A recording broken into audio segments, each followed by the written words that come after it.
ఈనాటి మన లోతైన విశ్లేషణకు స్వాగతం. ఈరోజు మనం చర్చించబోయే టాపిక్ చాలా ఆసక్తికరంగా ఉండబోతోంది. జూలై 2026 సింహరాశి జాతకం గురించి మాట్లాడుకుందాం. శ్రీ కుబేరం జ్యోతిష్యాలయం, ముఖ్యంగా శ్రీ కేదార కేశవ ఆచారి గారు అందించిన సెలెస్టియల్ రోడ్ అనే నివేదికను మనం ఈరోజు డీకోడ్ చేయబోతున్నాం. అవునండి, ఈ నివేదికను చూస్తే చాలా సూక్ష్మమైన విషయాలను వాళ్ళు టచ్ చేశారనిపిస్తుంది. కేవలం పైన చెప్పకుండా లోపలికి వెళ్లారు. కరెక్ట్. అసలు ఈ రిపోర్ట్ చదువుతుంటే నాకైతే ఒక విచిత్రమైన పరిస్థితి కనిపించింది. అంటే ఒక పక్క చూస్తేనేమో ఆ లగ్జరీ కార్ను, పాలిటిక్స్లో అఖండ అధికారం, విదేశీ ప్రయాణాలు లాంటివి కనిపిస్తున్నాయి. నిజమే. కానీ అదే సమయంలో ఇంకో పక్క ఏంటంటే వేళకు అన్నం తినలేని పరిస్థితి, కళ్ళ నొప్పులు, ఎముకల అరుగుదల ఇలాంటివి కూడా ప్రస్తావించారు.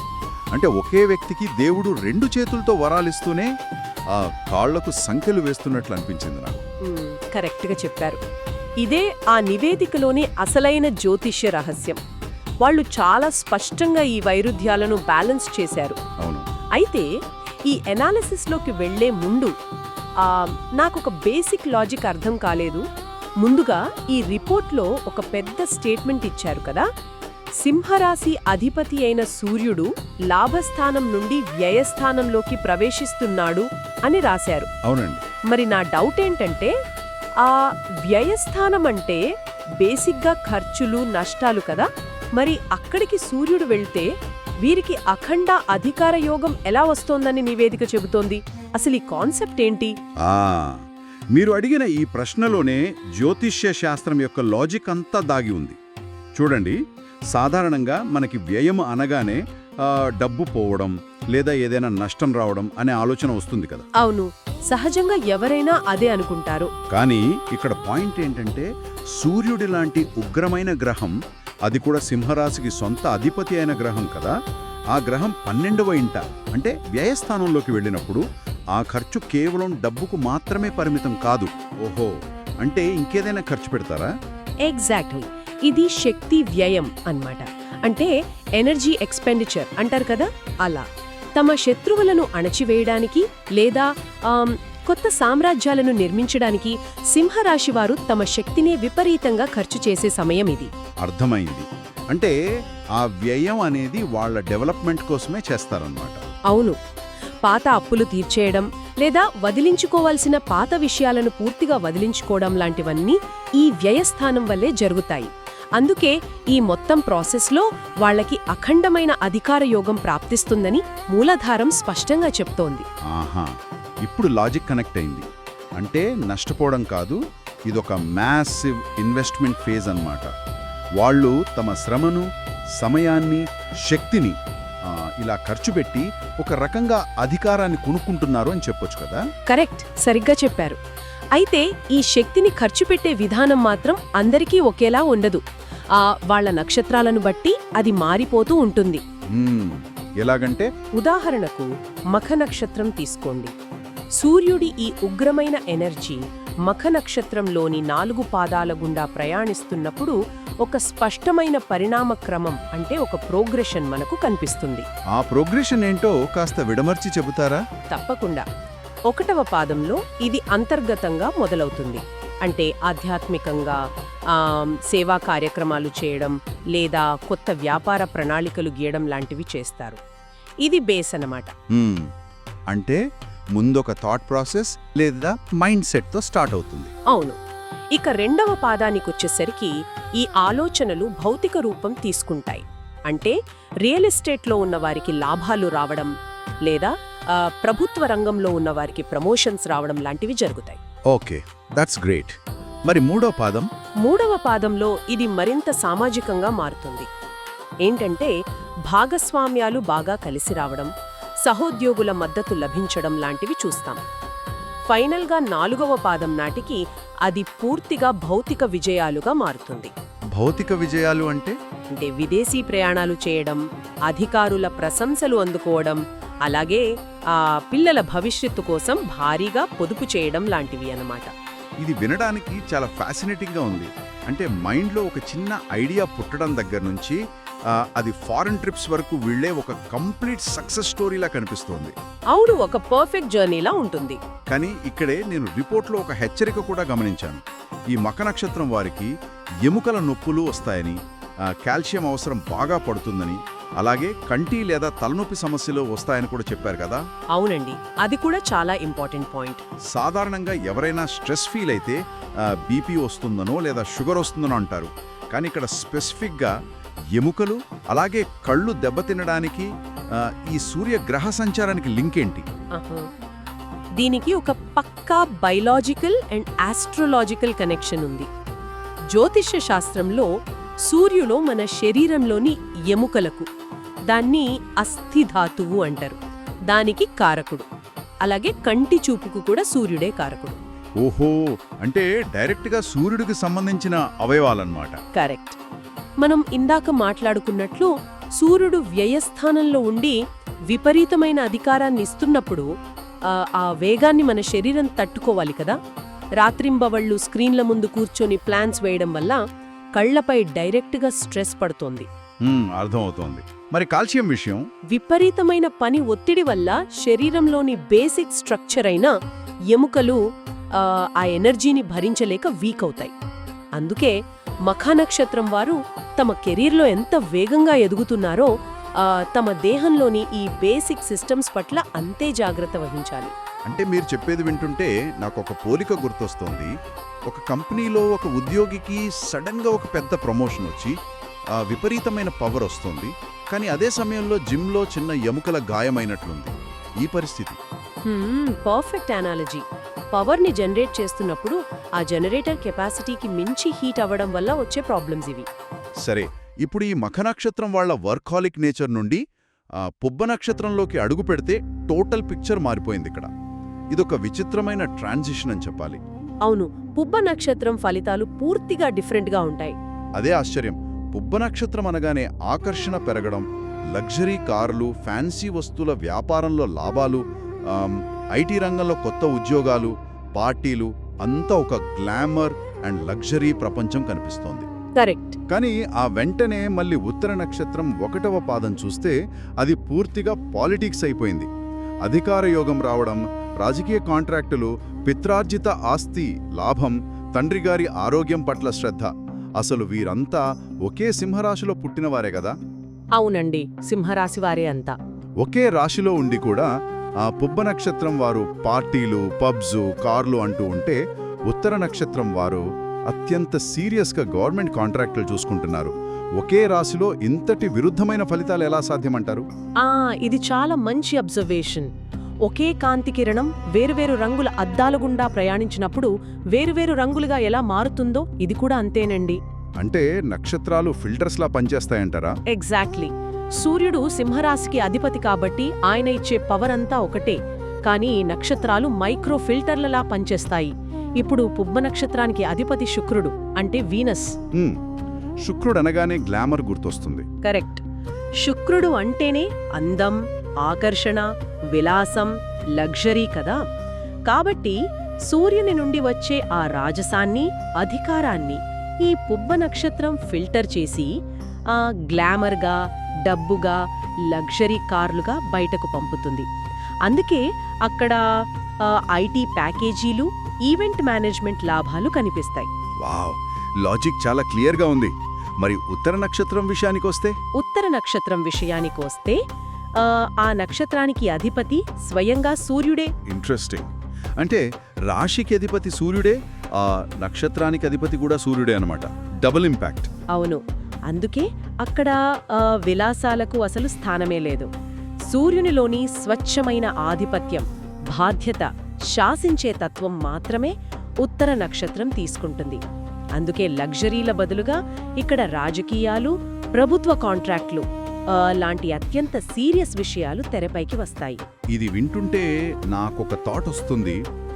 సూర్యుడి ఎనర్జీని ఒక హై వోల్టేజ్ కరెంట్ అనుకుంటే పుబ్బ నక్షత్రం వాళ్ళు ఆ కరెంట్ని తీసుకెళ్లి ఒక ఈవెంట్లో డిస్కో లైట్స్కి కనెక్ట్ చేస్తే, ఉత్తర నక్షత్రం వాళ్ళు అదే కరెంట్ని తీసుకువెళ్లి ఒక ఫ్యాక్టరీలోని ఇండస్ట్రియల్ డ్రిల్లింగ్ మిషన్కి కనెక్ట్ చేశారన్నట్లుంది.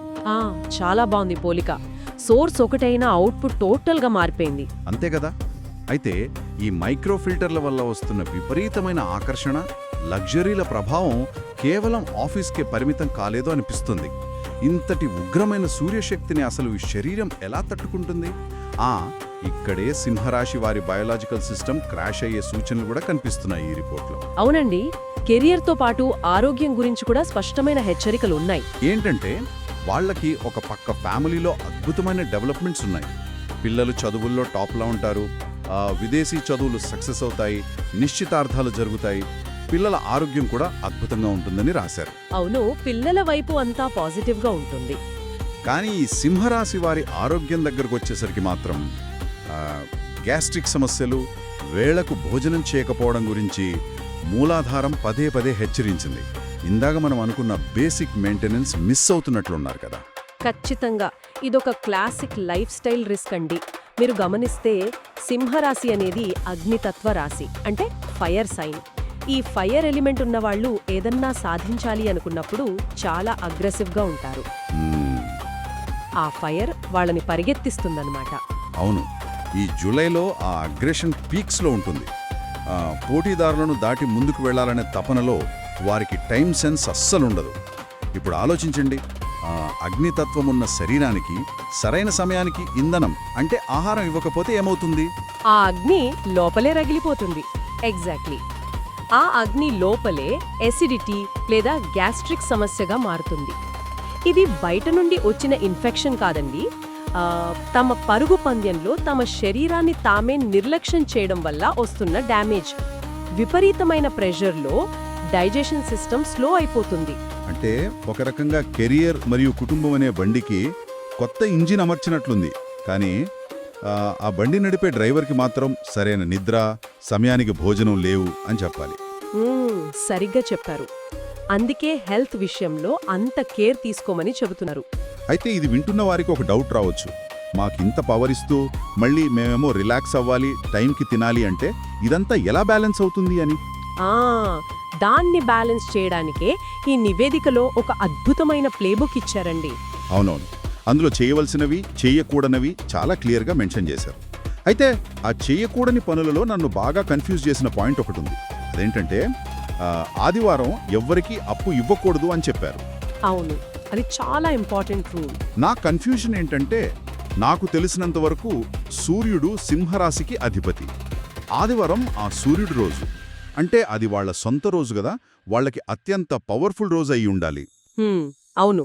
అలాంటి పవర్ఫుల్ డే రోజున ఇతరులకు అప్పు ఇచ్చి తమ సత్తా చాటుకోవాలి కదా. మరి అప్పు ఇవ్వకూడదు అనడం వెనుక లాజిక్ ఏంటి? పైకి చూడటానికి మీరు చెప్పిన లాజిక్ కరెక్టే అనిపిస్తుంది, కానీ జ్యోతిష్య శాస్త్రంలో ఈ పవర్ని మేనేజ్ చేసే విధానం పూర్తిగా వేరుగా ఉంటుందండి. ఓకే, ఎలాగంటారు? ఆదివారం సింహరాశి వారికి సొంత రోజు, అంటే వాళ్ల బ్యాటరీ ఫుల్లుగా ఛార్జ్ అయ్యే రోజు. అయితే డబ్బు అప్పుగా ఇవ్వడం అంటే ఏంటి? మీ ఆర్థిక శక్తిని, మీ వనరులని వేరొకరికి బదిలీ చేయడం కదా. అవును, పవర్ని ఇవ్వడమే. మరి మీ సొంత రోజున మీరు మీ ఎనర్జీని కూడగట్టుకుని మీ సామ్రాజ్యాన్ని విస్తరించుకోవాల్సిన సమయంలో మీ ఎనర్జీని తీసుకెళ్లి ఇంకొకరికి ఇస్తే మీ పునాదిని మీరే వీక్ చేసుకున్నట్లు లెక్క కదా. వావ్, ఇదొక జ్యోతిష్య వ్యంగ్యంలాగా ఉంది. మీ పవర్ని మీరే డ్రైన్ చేసుకోకండి అన్నమాట. అంతే కదా. ఆ రోజు అంతా ఇన్కమింగ్ ఎనర్జీ మీదే ఫోకస్ చేయాలి, కానీ అవుట్ గోయింగ్ ఉండకూడదు. చాలా సెన్స్ మేక్ చేస్తోంది ఇది. అంతేకాకుండా ఈ నివేదికలో కొన్ని నిర్దిష్టమైన సమయాల్లో ముఖ్యమైన పనులు చేయకూడదు అని రాశారు. అంటే ఆదివారం సాయంత్రం 4:30 నుండి 6 o'clock వరకు, మంగళవారం మధ్యాహ్నం 3:30 నుండి 4:30 వరకు, అలాగే శనివారం ఉదయం 9:30 నుండి 10:30 వరకు ఆ టైమింగ్స్ ఇచ్చారు. ఇవి చూస్తే ఏవో ర్యాండమ్గా ఇచ్చిన టైమింగ్స్లా లేవు. వీటికి ఏదైనా ఆస్ట్రాలజికల్ ఫార్ములా ఉందా? ఖచ్చితంగా ఉందండి. ఆ టైమింగ్స్ చూడగానే అర్థమైపోతుంది. ఉదాహరణకు ఆదివారం సాయంత్రం 4:30 నుండి 6 o'clock వరకు అనేది రాహుకాలం. ఓహో, రాహుకాలమా? అవును. సూర్యుడికి రాహుకి ఎప్పుడు పడదు, వాళ్ళు శత్రువులు. సింహరాశి అధిపతి సూర్యుడు తన పవర్తో ఈ మాసంలో అద్భుతాలు సృష్టిస్తున్నప్పుడు తన కరుడుగట్టిన శత్రువైన రాహు సమయంలో ముఖ్యమైన పనులు మొదలుపెడితే ఆ పనికి అడ్డంకులు రావడం ఖాయం కదా. అంటే ఆ సమయం ఒక ల్యాండ్ మైన్ లాంటిదన్నమాట. అక్కడ అడుగు పెట్టకుండా జాగ్రత్త పడమని చెప్పడమే ఈ టైమింగ్స్ వెనుక ఉన్న ఉద్దేశం. అవును, కరెక్ట్గా చెప్పారు. ఈ లాజిక్ తెలిస్తే శ్రోతలకు ఏ పనైనా ప్లాన్ చేసుకోవడం ఎంత ఈజీ కదా. ఇక పరిహారాల విషయానికొస్తే కూడా ప్రతిరోజు సూర్యాష్టకం చదవడం, సూర్యునికి అర్ఘ్యం ఇవ్వడం వల్ల అఖండ విజయాలు కలుగుతాయని చెప్పారు కదా. అవునండి, ఆ పరిహారాలు చాలా శక్తివంతమైనవి. అలాగే రిలేషన్షిప్స్ విషయంలో కూడా మంచి క్లారిటీ ఇచ్చారు. అవును, మేష ధనుసు రాసుల వారితో వివాహం లేదా వ్యాపారం బాగా సూట్ అవుతుంది అన్నారు. బహుశా ఇవి కూడా అగ్నితత్వ రాసులే కదా. అందుకే సింహరాశి వారి అగ్రెషన్కి వీళ్ళు పర్ఫెక్ట్గా మ్యాచ్ అవుతారనుకుంటా. ఎగ్జాక్ట్లీ అండి. అదే కుంభ వృషభ రాసులకు మాత్రం కాస్త దూరంగా ఉండాలి అని ఖచ్చితంగా చెప్పారు. రైట్. ఇవన్నీ ఒకెత్తైతే ఈ ప్లేబుక్లో మహిళల కోసం ప్రత్యేకంగా ఒక విభాగం ఇచ్చారు చూడండి. ఈ లేడీస్ స్పెషల్ సెక్షన్ నన్ను చాలా ఆలోచింపజేసింది. అవును, మహిళలకు ఈ మాసం చాలా కీలకం. సింహరాశి మహిళలకు ఈ నెలలో ఆధ్యాత్మిక యాత్రలపై ఆసక్తి పెరుగుతుందట. అలాగే వారి అందం, ఆకర్షణ బాగా పెరుగుతాయని రాశారు. అవును, ఉద్యోగినులకు ప్రమోషన్లు కూడా వస్తాయని చెప్పారు. కరెక్ట్. ముఖ్యంగా కుటుంబ వ్యవహారాల్లో చొరవ తీసుకుని లీడర్షిప్ ప్రదర్శిస్తారు అని ఉంది. అంత బాగుంది అనుకునేలోపే ఒక తీవ్రమైన హెచ్చరిక కూడా అందులోనే ఉంది కదా. అహంకారం గురించి కదా మీరనేది? అవును, అహంకారాన్ని పక్కన పెట్టకపోతే బంధువులతో విభేదాలు రావొచ్చు అని స్పష్టంగా హెచ్చరించారు. ఇదొక డబుల్ ఎడ్జ్ స్వోర్డ్లా ఉంది కదా. ఒక పక్క సూర్యుని వల్ల సహజంగానే లీడర్షిప్ స్కిల్స్, పవర్ పెరుగుతున్నాయి. కానీ ఇంటికి వచ్చేసరికి ఆ పవర్ని స్విచ్ ఆఫ్ చేయమంటున్నారు. ఇది ఎలా సాధ్యమంటారు? సింహరాశి మహిళలు ఈ జులైలో ఎదుర్కోబోయే అతిపెద్ద సవాలు ఇదేనండి. గ్రహస్థితుల కారణంగా ఆఫీస్లోనో లేదా వ్యాపారంలోనో వారి నిర్ణయాలకు ఎదురుండదు. అందరూ వారిని ఫాలో అవుతారు. ఆ సక్సెస్ మైండ్కెక్కుతుందన్నమాట. అవును, ఆ సక్సెస్ వల్ల ఒక రకమైన కాన్ఫిడెన్స్, తెలియని అథారిటీ వారి మాటల్లోకి వచ్చేస్తుంది. సమస్య ఎక్కడొస్తుందంటే అదే అథారిటేటివ్ టోన్తో ఇంట్లో భర్తతోనో అత్తమామలతోనో మాట్లాడినప్పుడు అవతల వాళ్ళకి అది అహంకారంలా కనిపిస్తుంది. కరెక్టే. కుటుంబ బంధాలు అథారిటీ మీద కాకుండా ఎమోషన్స్ మీద నడుస్తాయి కదా. ఎగ్జాక్ట్లీ. ఆ ఫిల్టర్ని మెయింటైన్ చేయడం చాలా ముఖ్యం. ఇది వింటుంటే నాకేమనిపిస్తుందంటే ఇదొక పవర్ స్టీరింగ్ ఉన్న హై స్పీడ్ రేస్ కార్ నడపడం లాంటిది. ఆఫీస్లో ట్రాక్ మీద ఉన్నప్పుడు ఆ పవర్తో ఎంత స్పీడ్గా వెళ్ళినా పర్వాలేదు, కప్పు కొట్టేస్తారు. కానీ ఇంటికి రాగానే ఆ కార్ని చాలా స్లోగా, జాగ్రత్తగా పార్క్ చేయాలి కదా. అవునండి, పవర్ వచ్చింది కదా అని ఇంట్లో కూడా స్టీరింగ్ గట్టిగా తిప్పితే బంధాలు క్రాష్ అవుతాయి. ఎక్కడ అథారిటీ చూపించాలి, ఎక్కడ ప్రేమ చూపించాలి అనేది బ్యాలెన్స్ చేసుకోవాలి. అవును, పవర్ఫుల్ గ్రహాలు మీకు పవర్ ఇస్తాయి, కానీ దాన్ని ఎక్కడా ఎలా వాడాలనేది మన విచక్షణపైనే ఆధారపడి ఉంటుంది. సరే, ఈ విశ్లేషణను మొత్తం ఒకసారి మనం సమీక్షిస్తే జూలై 2026 సింహరాశి వారికి ఒక అన్స్టాపబుల్ మంత్ అని చెప్పాలి కదా. అవును, ఎలాంటి సందేహం లేకుండా అదొక పవర్ఫుల్ మంత్. సూర్యుడు వ్యయస్థానంలో ఉన్నా సరే తన శత్రువులను అణచివేసి పాత అప్పులను క్లియర్ చేసి ఒక అఖండ అధికార యోగాన్ని ఇస్తున్నాడు. అలాగే మఖా నక్షత్రం వారి ఆధ్యాత్మికత, ఫారిన్ ట్రిప్స్ లాగా మారితే పుబ్బె నక్షత్రం వారు తమ ఎనర్జీని గ్లామర్ అండ్ ఐటీ సక్సెస్గా ఫిల్టర్ చేసుకుంటున్నారు. అవును, అలాగే ఉత్తరా నక్షత్రం వారు pure politics and power game ఆడుతున్నారు. కరెక్ట్. కానీ ఈ సక్సెస్ని ఎంజాయ్ చేయాలంటే ఫైర్ ఎలిమెంట్ వల్ల వచ్చే గ్యాస్ట్రిక్ సమస్యలు, బోన్ అండ్ ఐ స్ట్రెస్ని ఖచ్చితంగా అదుపులో పెట్టుకోవాలి. అలాగే సూర్యుడి రోజున అప్పులు ఇవ్వకుండా పవర్ సేవ్ చేసుకోవాలి. అన్నిటికంటే ముఖ్యంగా అహంకారాన్ని దరిచేరనీయకూడదు. ఎగ్జాక్ట్లీ. ఈ మొత్తం నివేదికని లోతుగా గమనించిన తర్వాత శ్రోతలందరికీ ఒక ప్రశ్న వదిలిపెట్టాలనుకుంటున్నాను. ఈ జాతకంలో గ్రహాలు సింహరాశి వారికి విపరీతమైన అధికారాన్ని, కీర్తిని, లాభాలను ఒక ప్రవాహంలా ఇస్తున్నాయని చాలా స్పష్టంగా ఉంది కదా. అవును. అయితే ఆ విజయాన్ని ఫైనల్గా నిలబెట్టుకోవడానికి నివేదిక ఇచ్చిన సూచనలేంటి? అహంకారం వదిలేయాలి, ఆధ్యాత్మిక ప్రార్థనలు చేయాలి, కోపాన్ని అదుపు చేసుకోవాలి, టైంకి భోజనం చేయాలి. అంటే గ్రహాలు మీకు బయట ప్రపంచాన్ని జయించే పవర్ ఇస్తున్నాయి. కానీ ఆ పవర్ మీ చేజారిపోకుండా ఉండాలంటే మీ లోపల మీరు వినయంగా, క్రమశిక్షణతో ఉండాలి అని జ్యోతిష్యం డిమాండ్ చేస్తుంది. ఇది చాలా గ్రేట్ అబ్జర్వేషన్ అండి. దీన్ని బట్టి చూస్తే శ్రోతలు ఆలోచించాల్సిన విషయం ఒకటుంది. అసలు మన జీవితాన్ని శాసించేది గ్రహాలా లేక మన వ్యక్తిగత ప్రవర్తన? గ్రహాలు కేవలం వాతావరణాన్ని మాత్రమే సృష్టిస్తాయేమో, కారుకి ఇంజిన్ లాగా పవర్ ఇస్తాయేమో, కానీ ఆ కారుని యాక్సిడెంట్ కాకుండా నడిపే స్టీరింగ్ వీల్ మాత్రం మన చేతిలోనే, మన ఫ్రీ వీల్లోనే ఉందనేది స్పష్టం. జూలైలో వచ్చే ఈ భారీ విజయాన్ని రాబోయే సవాళ్లతో ఎలా బ్యాలెన్స్ చేసుకుంటారనే దానిమీదే సింహరాశి వారి అసలైన గెలుపు ఆధారపడి ఉంటుంది. ఈ ఆలోచనతో ఈనాటి మనం లోతైన విశ్లేషణను ఇక్కడితో ముగిద్దాం. మళ్ళీ కలుద్దాం.